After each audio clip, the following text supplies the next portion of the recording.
Welcome. Today we're going to rip apart another passage. This passage is another poem.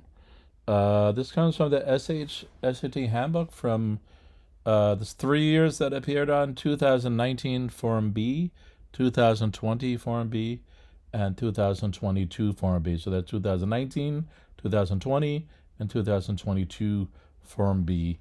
So most likely it will not appear in another DOE handbook. It kind of doesn't matter. We're trying to use these as model passages to go by. All right, so let's jump into this. Let's rip this guy apart. So always read your abstract. Always read your title. Serpent Mound. You should know that this is relating to like a snake-like characteristic. So there's a mound of something in the shape of a snake implying here. Not sure, so let's see. The abstract says the Great Serpent Mound, located in Adams County, Ohio, so it's in the U.S., is a human-made mound of earth that researchers believe was created between 300 BC and 1100 AD by indigenous culture. So it was created a long time ago, about 2,024 years ago, give or take a couple hundred years. And it was created by the people living there at the time in what is currently known as Ohio. Okay, and then the author starts out by stating that again, that basically this is happening in 1846. So we're talking about 150 years ago or so that the poem seems to have been written. All right, so the first thing we want to notice is the poem is in the shape of one giant thing, and in fact, if we take that left side there, it kind of has a snake-like characteristic to it. Not sure basically to what extent or depth that is going to influence our interpretation of this, but hey, it's still something to go by, and it's indicative perhaps of something that just at least make note that there's one giant stanza. It's not split up into pieces. That doesn't mean there's not turning points or split points, natural organic split points that should be happening or not. But who knows? And that's part of our job as the reader of what that's our job. That's what we're supposed to be doing. So, all right, let's go into the meat of the passage. Bush Creek. So apparently Bush Creek is in Adams County. Bush Creek stood low when the museum men came by. That's a weird phrasing, museum men. With their measuring tapes and sketchbooks. So it's talking about researchers up here. So apparently a museum was commissioned to research this mound of earth that was created by people. Okay. It was winter, fringed with ice, so that's a nice, vivid word. The creek doubled back on itself as if it had forgotten something. So the author's definitely being poetic here. Double back on itself is a normal phrase. You should kind of know what that means. Usually, we're going to probably have a river. Let me use space up here in case we need it. It basically might be traveling in this direction. And it might even do like a cul-de-sac kind of thing, and it comes back either to itself or it runs down here, or it might just create like a giant horseshoe shape and do one of these things. Like the river might have like a snake-like characteristic, and certain rivers might even twist and turn and go all over the place and then continue on like that or whatever. So I think that's where the author's kind of coming around here, and where this mound is in one of these concentrated areas where the river is basically around it, even though the river is streaming still. All right. And it's clear where as if it had forgotten something. So it's almost like the river, let's just take this first one, where the river is almost like saying, hey, there's something important here, or hey, let's come back to this for certain reasons. So the author is trying to emphasize maybe there's something significant about this mound, we're not quite sure. It gives it this little almost mysterious flavor to it, at least to me it does. Pa was in Cincinnati. So whoever is writing this, the father was in Cincinnati. And the author does something weird here, where it says, or else on his way home. Like, huh? That's really odd. He was either in Cincinnati or not. I mean, if they're in Ohio, then how does he not know where the father is? So there's a little kind of discrepancy there. And when weird stuff happens like this, probably the author's going to be repeating this kind of style stuff. So let's keep our eyes open for that and try to figure out why the author might be doing that as well. So Ma told me to lead the men into the marshy low grounds. So marshy implies that I guess they're going to the Serpent Mound, and the Serpent Mound apparently is either on the marshes or next to the marshes, and it's certainly next to the creek. Okay, it being winter, so again the author is repeating that it's winter, so it's cold out, and other stuff like that. And if you know anything about where Ohio is, we can push that kind of idea further, that it's winter for sure. There was little underbrush to speak of. So they're talking about the shrubbery and things like that there. In the summer, there would have been briars, poison ivy, biting flies. So this is one of those things where the trees go dormant and so on, I suppose. I listened to the swish, so that is italicized. So there's a little onomatopoeia going on here, of a beaver's heavy tail, the chitter of the chickadee, or the cry of a hook. And it's interesting, the author doesn't say and, again, or, and there's that or thing here, where Paul was in Cincinnati, or he was on his way home. Because the author says, I listened. What do you mean I listened to this, that, or that? So the author is concentrating on what's going on in the wintertime, if you will, in that area. Okay, so we're getting a little context of the setting, a little flavor of the vividness. The author's using some sensory details here about the birds and the beaver and, the water even at the time. But the winter silence of the creek pressed down on all of us like a heavy weight. So why would the creek be silent? Okay, so it makes sense that, for argument's sake, there was a body of water or a mountain or something where the snow is going to melt in the springtime, that this is a time where the water is not at its highest, is not going to flood. It may not even be flowing, and it could actually be dry, but the author doesn't go to that full extent and says that the river is gone, the creek is gone. So, but it's talking about the winter silence. Everything's dormant. If there's bears or something around there, they're probably hibernating, things like that. And it's basically a slow time. And the author's trying to really hit that home. The silence of the winter of the creek pressed down on all of us like a weight. So it was winter. When we did the Ode to Fireworks, there was language kind of like that where night was night. Remember that kind of thing where it was really emphasizing darkness, things like that. And it took the reciprocal where it was so bright in the city that it was radiating the light into the universe kind of a thing. So again, this is poetic. So we're cool with that, okay? The humps on the ground were all but invisible until you were right up until them. So the mound itself was basically imperceivable. First of all, it was hidden, and until you're right there, you kind of couldn't get there. And we're in a day and age where we have airplanes and helicopters and obviously drones as well.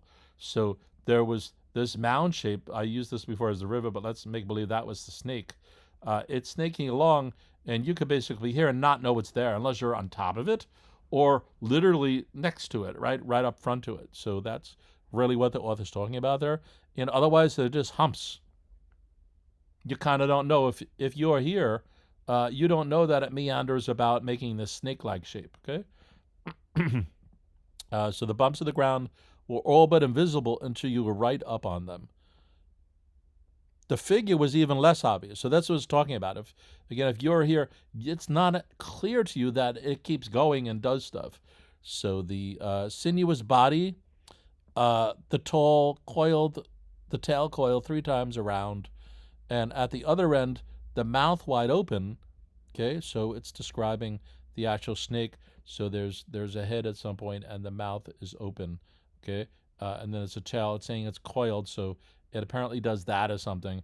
It's hard to really tell exactly here what's going on here. All right. So there's almost, I mentioned before, there might be natural kind of breaks here.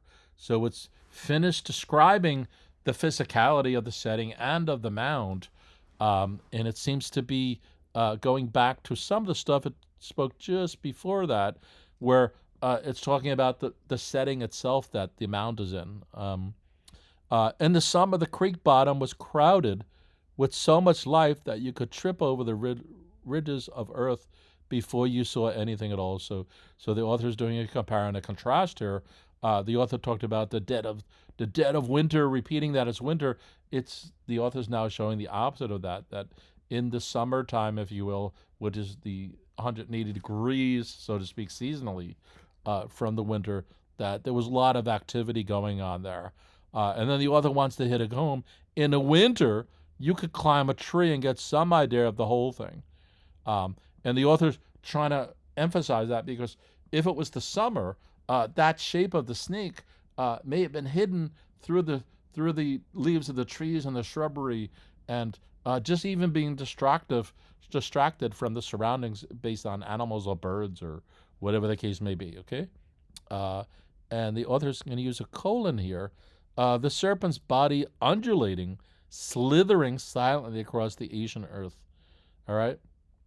So again, we have that unless you kind of go up and are viewing it for what it is, because it's going beyond physically seeing it, you really kind of need to be up in a tree. And then there's an emphasis that's going to happen in the passage about the mouth. At the mouth end, there was an oval mound as if the snake was about to swallow an egg. So if we kind of have the serpent's head and there was a shape like that, okay, we have something like that going on of some nature, as snakes sometimes did in our rickety hen house. So snakes came and took the chicken eggs, if you will, okay? My pa always said, or, right? So the author's doing that thing again, where pa did something, or, as if swallowing the sun, okay, comma. One of the museum men suggested, so the author is coming back to the context that, hey, there's research going on here, and this person is obviously helping them. They sound, it's hard to tell really is, but because they're saying ma and pa, it might be a child or a young adult escorting the museum people to this area where this serpent mound situation is set up. Takes notes with his quill pen, an old-style inkhorn slung at his side. I like that. All right, so the author is going to use the colon again. So the author is sticking with the style of writing, if you will. And just to be clear, because it was 1856, right, or 1846 is what it said, the person had a quill pen, and you were dipping into an ink thing to get the ink to write with, okay? So they're out in the field. They're doing field research, basically, and they're writing it down. And apparently they're discussing what they're seeing, right? So it came up that it's swallowing an egg, but one of the museum people says that it might be swallowing the sun, all right? So that would indicate it might have something like that, but it never literally says that. So this is the point of what they're doing. They're trying to research it and figure out what's going on. Just the sort of thing a snake might do. Okay. And it's funny because there's repetition there. And if we come up here, where is it?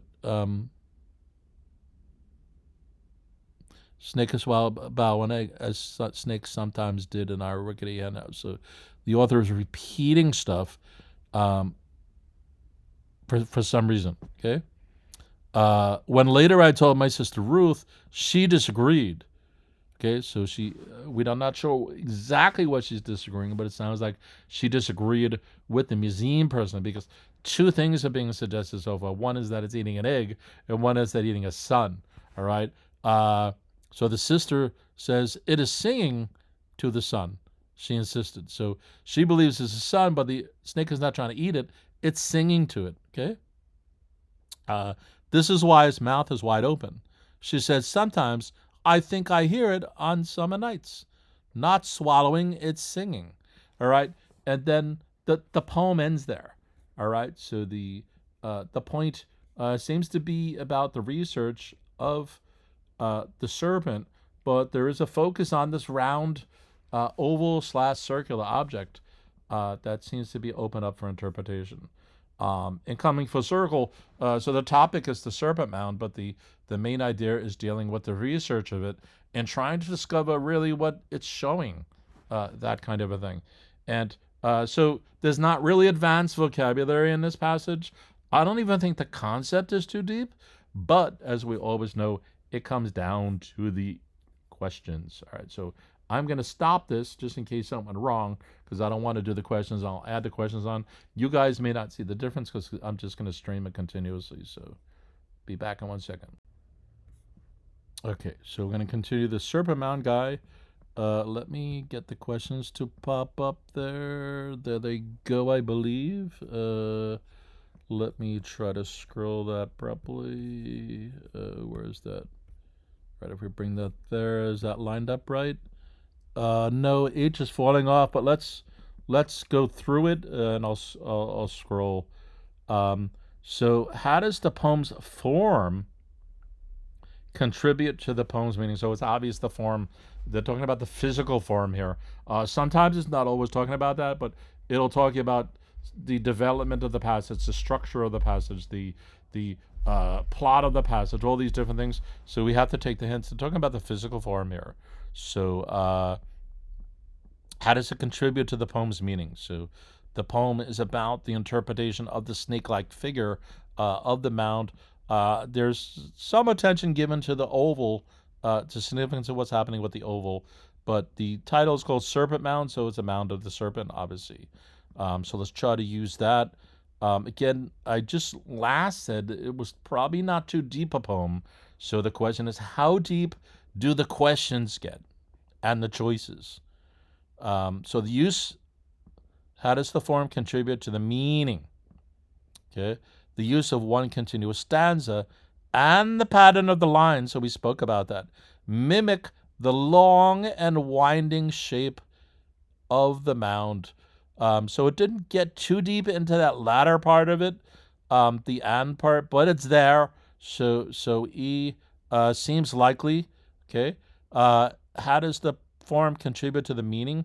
The uneven line lengths emphasize the variety of the ways people interpret the meaning of the mound. So that one gets a little queasy because although this interpretation is going on about the oval shaped thingy, which is the mound, it's one end of the mound. It's not really connected to the serpent. And it's talking about the uneven line lengths are mimicking that, if you will, and like no, that's not what happening. It's poems do unequal line lengths, and I don't see that this one did that to mimic the snake-like shape. So I think we can safely get rid of F. G, the dashes through the poem highlight the speaker's changing thoughts about the significance of the mound. So let's see what they're talking about there. So I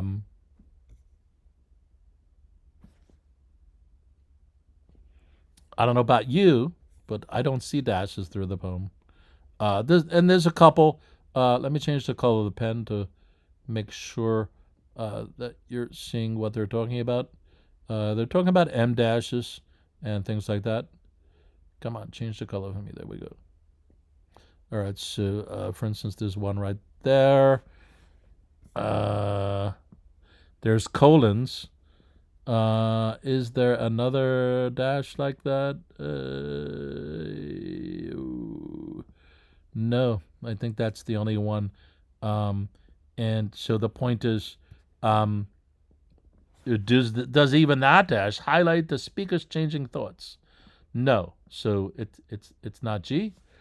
H, the lack of a regular rhythm scheme. So there's no regular rhythm scheme or a meter which means there's no dot dot dot dot dot dot dot kind of just the narration of it. There's no rhyming, there's no pattern. It's just basically the story laid out poetically, if you will. So there's no, and that's often called cadence. There's nothing there, so it says the lack of that. That's true. Neither of those there conveys that the speaker struggles to comprehend the vastness of the mound. So I think there's no struggle here. There were 3 interpretations given of the oval-shaped part, but I don't think it's a struggle. I also believe that because it's the job of the museumman and not particularly the narrator or the sister Ruth who offers an opinion, I don't think it's there.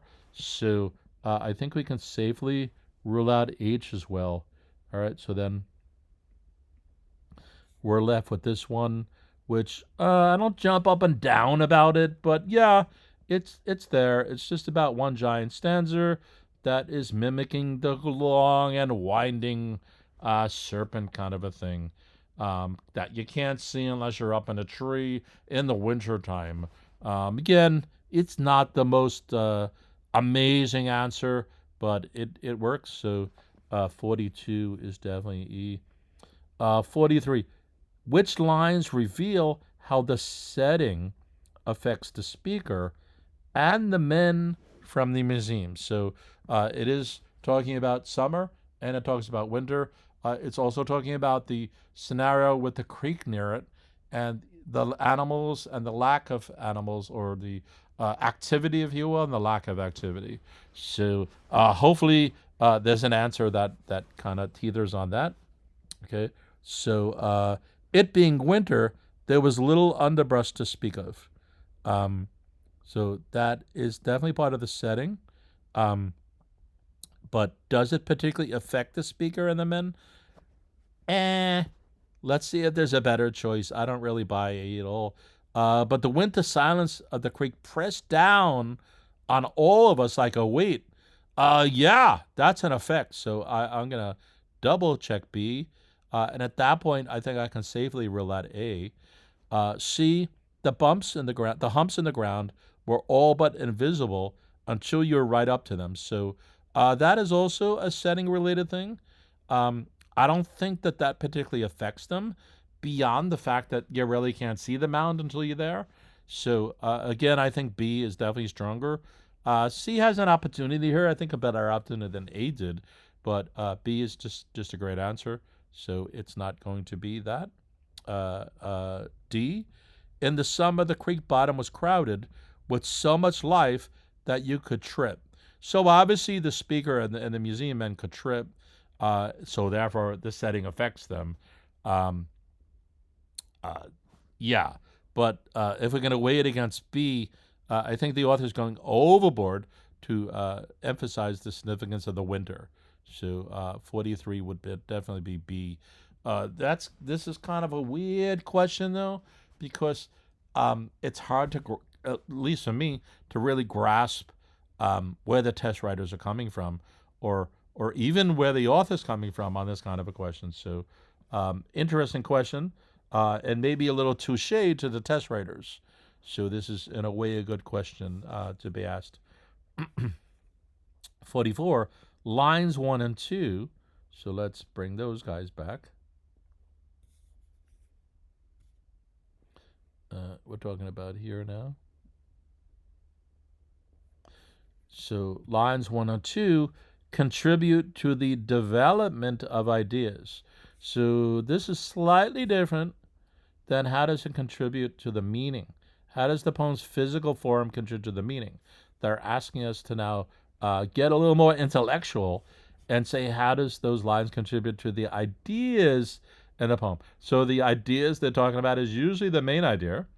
And as we said before, the topic is the Serpent Mound, and the idea is let's explore this thing and do some research on it, and see if we can figure out different stuff about it. Okay, so let's see.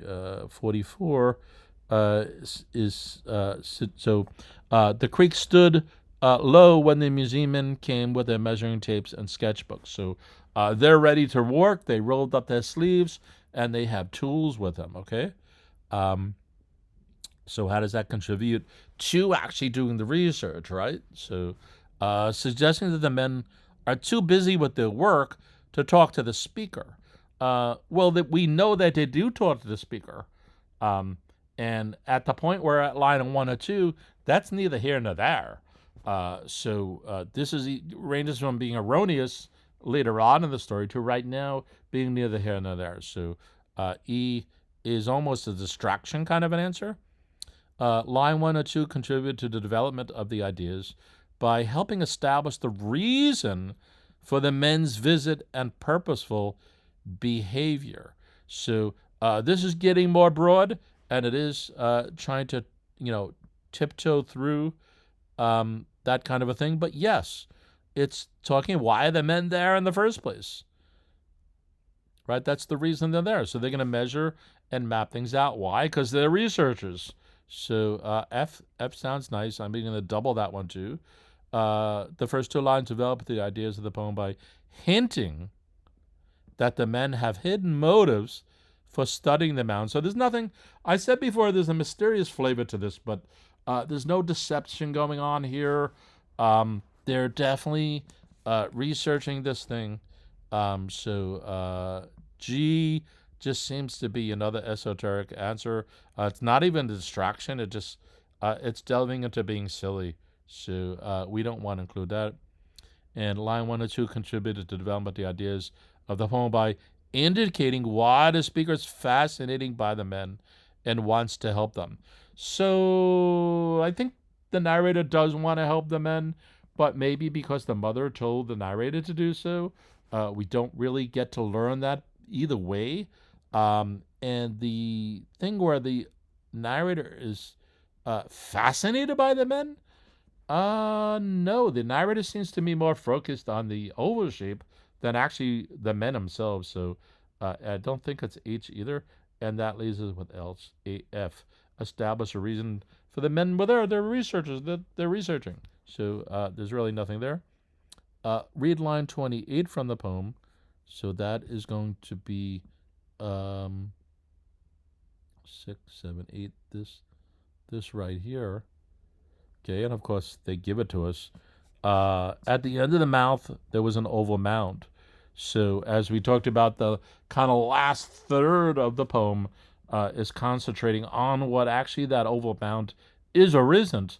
It never comes to a conclusion, right? So how does that line contribute to the development of ideas in the poem? So again, they're talking about the development of the main idea usually, not always, but we have to keep that in mind on something like this, right? So it describes a feature of the mound that the men from the museum need to document. So yes, absolutely. The problem with that is, don't the men need to document everything?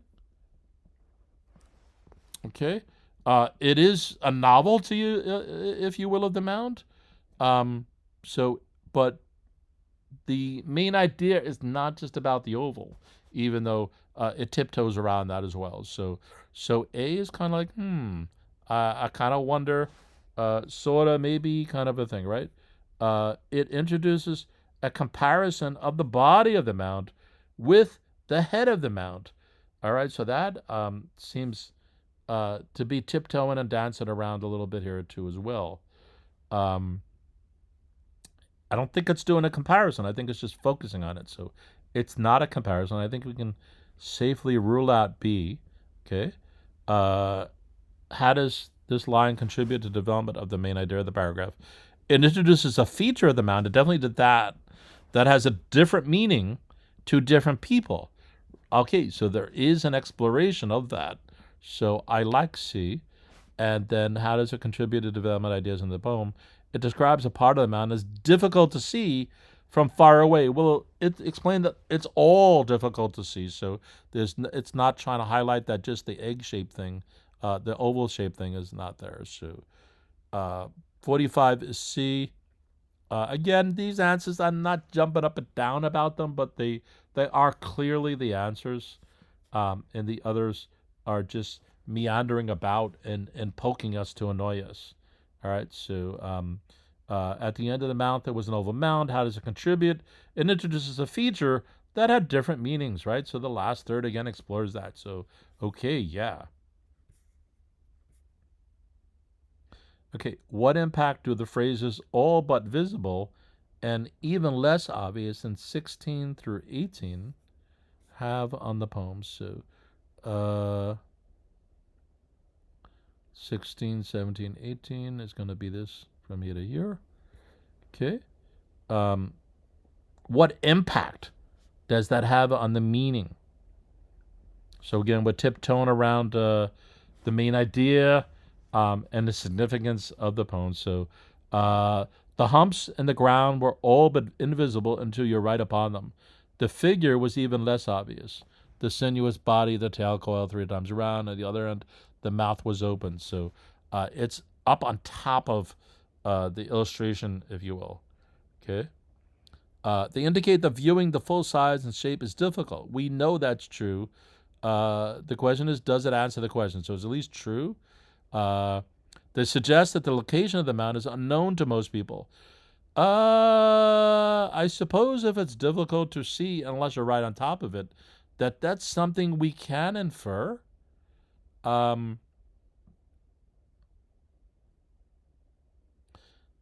the same time, the narrator was able to escort the researchers there. So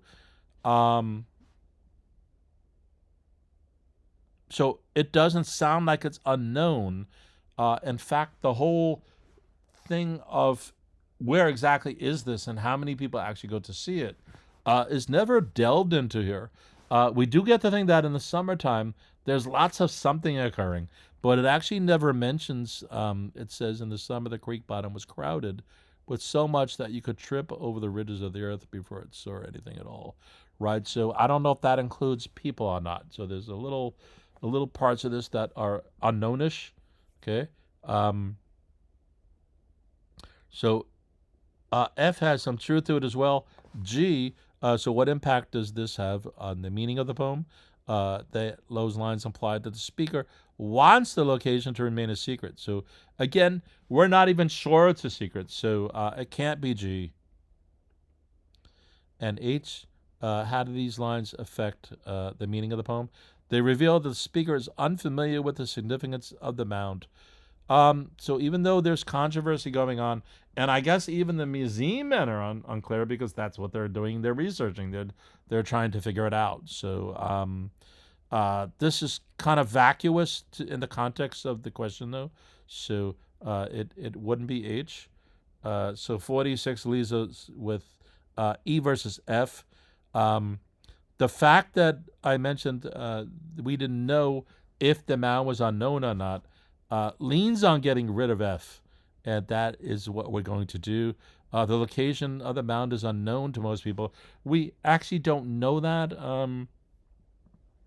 I suppose if researchers are going to research the back of my house or something, they're going to want me to escort them or something like that too. So just that they're there and it's hard to see doesn't mean they're not aware of it at all, right? So, and that inference is taking a more giant leap than maybe we need to go with, especially in the context of E. So let's re-scrutinize E and make sure it actually still works. So what impact does the humps in the ground were all but invisible until you're right up to them? The figure was even less obvious. Has on the meaning of the poem. So again, they're researching. They indicate that the viewing the full size was difficult. Yes, and it mentions that a few times, not just there. So 46 would be E. Okay. 47. What impacts do the word swish? So that was onomatopoeia. Chitter, which is also about the chickadee, and cry. What was crying there? A hawk. In line 12 to 13. So we're talking about this right here. So what impact do they have in the poem? So if you're seeing there's different words they're using, development of the passage, structure of the passage, meaning of the passage, impact on the passage. So there's a lot of wording significance that are important for us to recognize. They illustrate how lively the surroundings are during the summer. Yeah, that is true, and that is an impact. That makes sense. Again, there was a compare and a contrast going on that the author is doing there. They show how the mound disrupts natural life in the marsh. No, I don't think it's creating a situation where it's presenting the mound as a wall or a hurdle or an obstacle or something. So there's no disruption going on. If anything, it might even be supporting it.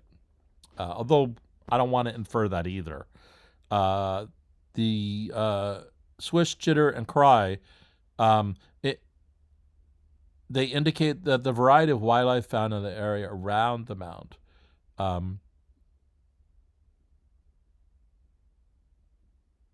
So yes, that's true.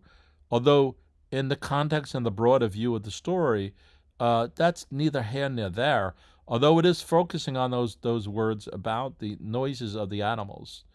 So it is showing variety. So C we can kind of keep in. And they suggest that the speaker prefers the mound's appearance in winter. I have a feeling that's true too, but those three words don't do that. So D is out the window. And then if we come back up to those lines, I had pointed out this part here about the listened. I listened to the swish of the beaver's heavy tail, the chitter of a chickadee, or the cry of a hawk, but the winter silence pressed down on us all like a weight.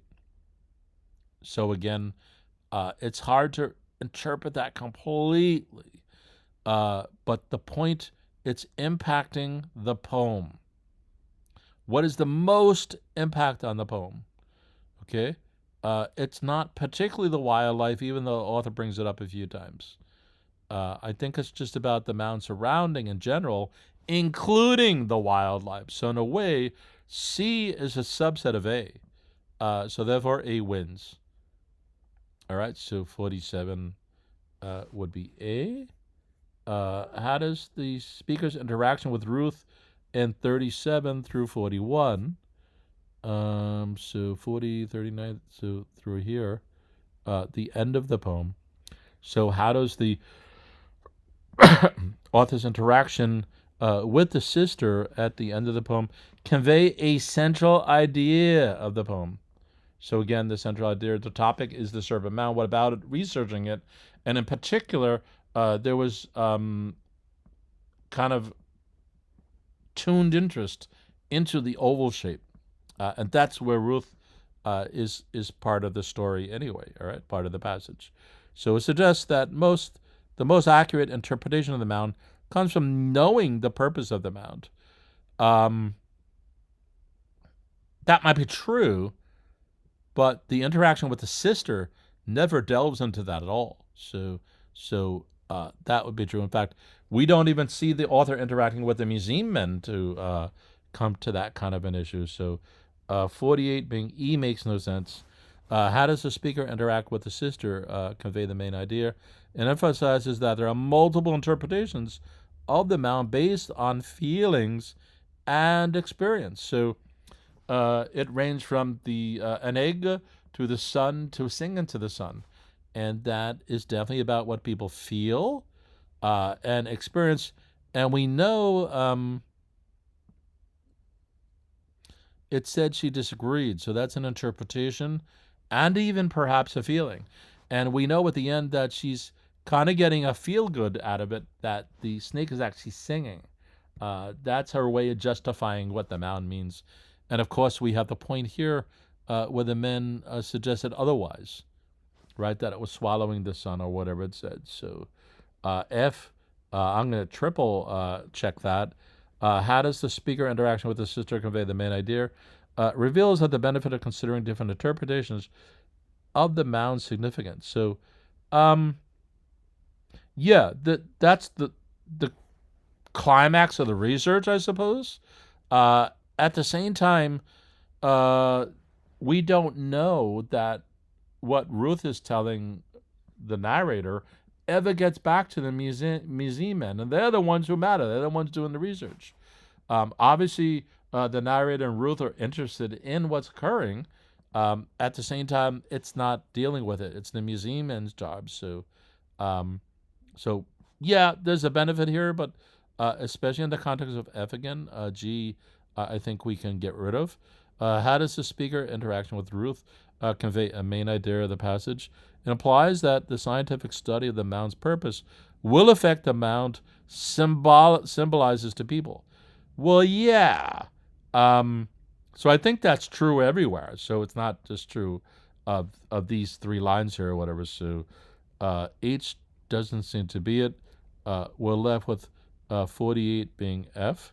So let's just redo it. How does the speaker interaction with the sister convey the main idea? It emphasizes that a multiple interpretation of the mound. She had another interpretation.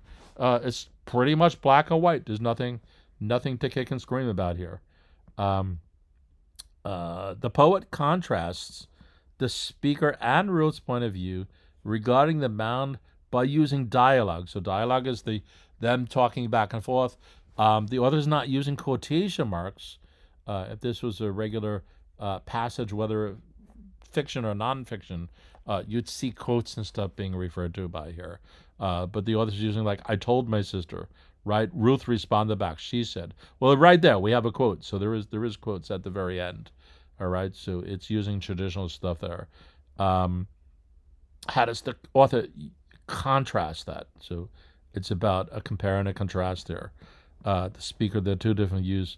By using dialogue to what? Imply that Ruth is worried about her interpretation will be seen as too abstract. First of all, I don't think she's worried, and she almost states the end, not quite defiantly, but like, no, this is what it is, and what's the problem here, kind of thing. So, it doesn't seem to be A then. Okay, the author contrasts the 2 of them by using dialogue to indicate that Ruth hopes her interpretation of the mound would be shared by the men from the museum. Well, this is afterwards, right? So because it says when later. So we don't know how much later, and we don't know if the men are in the presence of this thing here, but the implication or the inferencing, since that's where we kind of need to dance around here, it implies that they're gone, so or they're not in the presence, or at least whatever conversation the narrator is having with Ruth is not going to be getting fed back to the museum men. So it doesn't seem to be B. Okay. The poet contrasts their points of view by using dialogue to suggest that Ruth wants the speaker to agree with her interpretation of the mound. No, I think, again, she's being a little, I said defiant before. There's a little bit of emphasis in her statement that, no, they're singing, and I'm happy that they're singing, and you're kind of wrong, kind of a thing. So it doesn't seem to be C either. And the author is contrasting their points of view by using dialogue to show that Ruth has already decided on her interpretation. Yeah, she kind of doesn't care what anybody else thinks. So this is obviously D. There's no point even check marking it. Okay? All right, so, and that I think is the last question. Yeah. All right. So that's another poem under our belt. We'll continue to do more. If you guys need to reach out at me, my email is at the bottom. I am Greg at GregsTutoringNYC at gmail.com. If you go to GregsTutoringNYC.com/SHSAT-poetry, you'll see a whole bunch of other videos relating to that. So again, GregsTutoringNYC.com/SHSAT-poetry to get maybe, I don't know, there's 9 other poems from past DOE handbooks, plus related stuff, and I'm going to be adding a few more, so at the end of the day, there's probably going to be about a dozen poems. Yo, peace out.